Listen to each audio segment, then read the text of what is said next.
ज्ञान जंक्शन की अनोखी कक्षा में आपका स्वागत है। दोस्तों, आज हम जानेंगे टैली ERP 9 में पेमेंट वाउचर के बारे में एवं उसमें किस प्रकार के ट्रांजैक्शन की एंट्री की जाती है। जब व्यवसाय में कैश या बैंक के माध्यम से कोई भी पेमेंट किया जाता है तो इस तरह के ट्रांजैक्शन की एंट्री को पेमेंट वाउचर में रिकॉर्ड किया जाता है। ध्यान रहे, यदि आपने कैश परचेज से संबंधित कोई पेमेंट की है तो वह इस वाउचर में नहीं आएगा, क्योंकि टैली में परचेज के लिए अलग से वाउचर बना होता है। आइए इसको प्रैक्टिकल के माध्यम से समझते हैं। हमने एग्जाम्पल लिया है जिसमें हमने अमित रंजन को कैश 2000 उधार दिया है। अब इसको हम प्रैक्टिकल करते हैं। तो सबसे पहले हमें टैली में आ जाना है और हमें पेमेंट वाउचर में आ जाना है। पेमेंट वाउचर में हम अगर ओपन नहीं है तो हम F5 की बटन प्रेस करके इसको ला सकते हैं। सबसे पहले हमको यहाँ DR में अमित रंजन को सेलेक्ट करना है, क्योंकि हम पार्टी को पेमेंट कर रहे हैं। तो यहाँ हमारा कोई भी लेजर नहीं बना हुआ है, तो सबसे पहले हम लेजर बना लेते हैं। इसके लिए शॉर्टकट की Alt+C का हम यूज कर रहे हैं। यहाँ हम टाइप कर देंगे अमित रंजन। क्योंकि हम इसको उधार पैसे दे रहे हैं तो हम यहाँ ग्रुप देंगे लोन एंड एडवांस। ये हमने सेलेक्ट कर लिया loan and advance. Control S इसको सेव करेंगे और हम जितना अमाउंट पे कर रहे हैं, जैसे कि हम यहाँ दे रहे हैं 20,000, तो यहाँ हम 20,000 लिख देंगे। CR में हमको कैश सेलेक्ट कर लेना है, क्योंकि हम पेमेंट कैश के थ्रू कर रहे हैं। इंटर करेंगे और अब हम यहाँ नरेशन देंगे।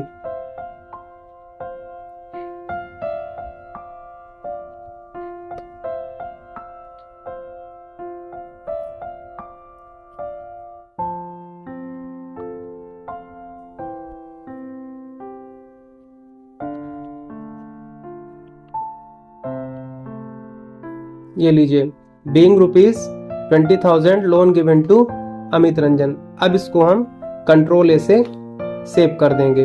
तो इस तरह से हमारी एंट्री हो जाएगी। आइए हम इसको दूसरे एग्जाम्पल के माध्यम से करते हैं।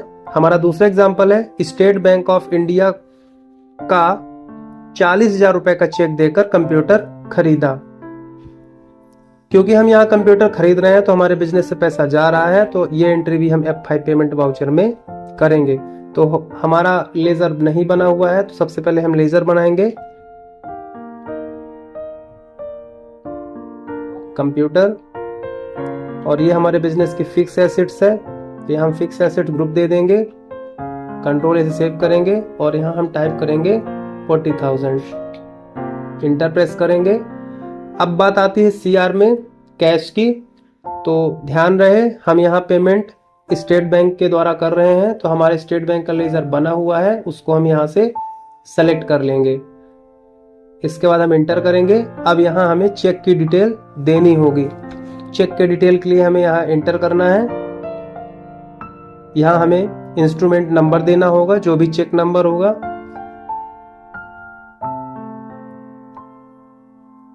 ये हमने चेक नंबर दे दिया और ये चेक की डेट अपने आप ले लेगा। तो हमारी डेट बाय डिफॉल्ट यहाँ 1 अप्रैल 2026 डली हुई है। हम इसको एंटर करके आगे बढ़ेंगे। अब हम यहाँ नरेशन दे देंगे।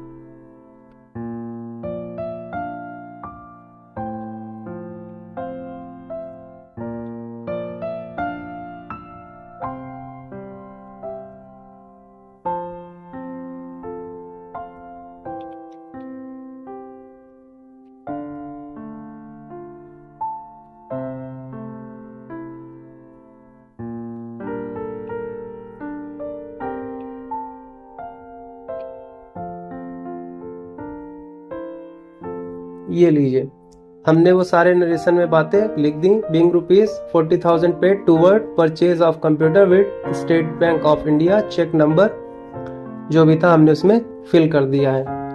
याद रहे, क्योंकि हम एक बिजनेस में फिक्स एसेट्स खरीद रहे हैं और जब भी हम बिजनेस में कोई फिक्स एसेट्स स्थायी संपत्ति खरीदते हैं तो उसको हम डेबिट में रखते हैं, और जो भी हमारे बिजनेस से पैसा जा रहा होता है उसको हम क्रेडिट में। तो यहाँ पैसा हमारा बैंक के थ्रू जा रहा है, चेक से जा रहा है, तो इसलिए हमने यहाँ स्टेट बैंक ऑफ इंडिया का लेजर सेलेक्ट किया है। अगर हम कैश से पेमेंट करते तो इसकी जगह हम इसको कैश कर सकते थे।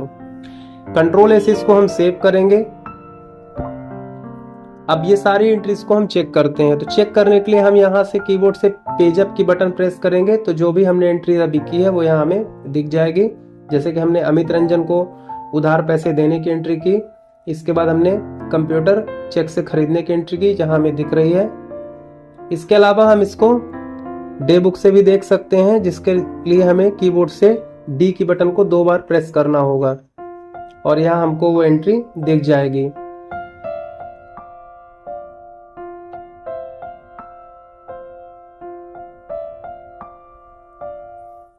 ये रहा कंप्यूटर और यहाँ हमने वो एंट्री की थी, और दूसरी एंट्री थी अमित रंजन की, ये हमारी ये एंट्री आ गई।